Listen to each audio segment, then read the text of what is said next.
Narito pa rin po tayo sa art gallery. Hindi pa rin po ako makaget over sa ganda ng mga ginagawa po dito. Lalo yung dalawang yun. Grabe, sinusunog yung plywood at saka ang daming techniques na ginagamit. Ang daming maganda. Anyway, ituloy natin ang tanong natin kay Rowen kanina.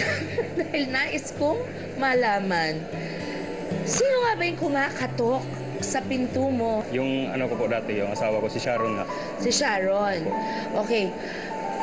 Pagka anong araw yon, Sabado? Hindi, yung oras nating dalaw, pero hindi ko siya expected na dadalaw dahil sabi siya, natatrabaho siya sa Makati.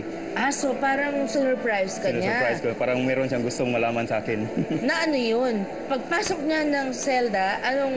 Hindi, kumakatok siya. Kakatok siya. Pagbukas mo? Pagbukas ko, ba't nandito ka? Sabi ko. Oo. Yun, sabi ko, di ba, sabi ko sa'yo, huwag kang punta. Kala ko ba magtrabaho ka ngayon? So, Oo.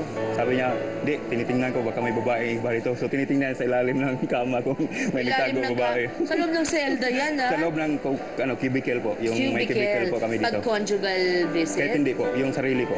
Ay, okay, very good. Okay, very good. Kumusta naman ang relasyon mo ngayon sa asawa mo?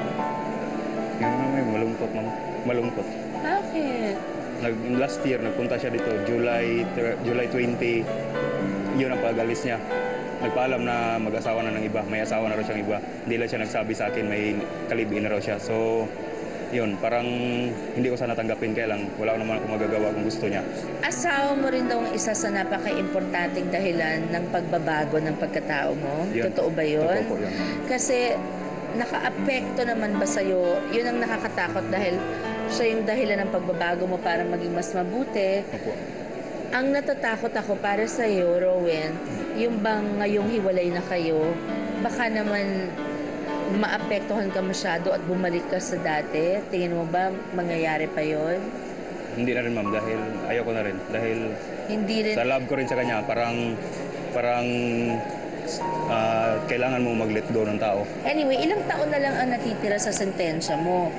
Kasi, ilan? 16 years na ako ngayon, ma'am. So, okay. Sana mga 5 years. Sana, hopefully, layan ako nun. Dahil nag-apila na. Okay, naparol ka na? Nagparol, nag-apply po. Nag-apply na. Sa tingin mo ba mabibigay? Sana palagay po, sana. Kasi good behavior ka naman, di ba? Wala naman po ako.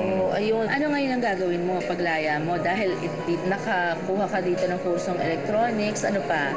Drawing, ano pa? College naman ako sa Laya, ma'am. HRM ako. So, I'm sorry? HRM ako sa Laya. So, HRM? Opo. First year college ako nung nahuli ako. Ituloy mo yung HRM. Ituloy mo kasi maraming napupuntahan trabaho ang HRM. Opo. Yun po, isa sa mga priority ko po. Ayun. Sa buhay ko po. I'm very proud naman na yun ang gagawin mo. Sana mabigyan ka nga ng parol. Maraming salamat, Rowen. God bless you. God bless you. So parang may nagpanting sa tenga ko, nilabas ko na. Yun, sa blind shooting, talagang I was blinded by rage na eh. Nagalit, talagang puk, apat na putok.